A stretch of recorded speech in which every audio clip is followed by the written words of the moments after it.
খালি ভ্যা ভ্যা করে, কি করে? ডান দিকে ধরলে বাম দিকে দৌড় দেয়, বাম দিকে গেলে ডানে দৌড় দেয়। এত বড় শক্তিশালী নবীরে নাস্তানাবুদ করে ছেড়ে দেয় ছাগলগুলো। ঘামতে ঘামতে মুসা আলাইহিস সালাম শেষ। ডিউটি শুরু হলো, বছরের পর বছর যায়, নবী মুসার রাগও কমে না, ছাগল চড়ানো বন্ধ হয় না।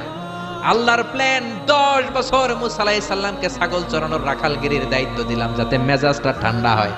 কারণ ফেরাউনের মেজাজ নরম না গরম? ফেরাউনও গরম, মুসাও যদি গরম হয়, মারামারি আছে না নাই?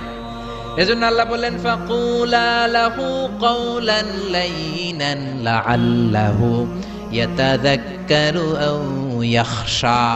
ও মুসা, তুমি আর তোমার ভাই হারুন আর তুমি দুইজনে মিলে ফেরাউনের কাছে যাও। তোমার মেজাজটা দিয়েছি গরম, কিন্তু জিহ্বা দিয়েছি নরম। নরম নরম জিহ্বা দিয়ে নরম ভাষায় দাওয়াত দাও। সুবহানাল্লাহ। এজন্য রব্বুল আলামিন চাইলেন ছাগল চড়াক।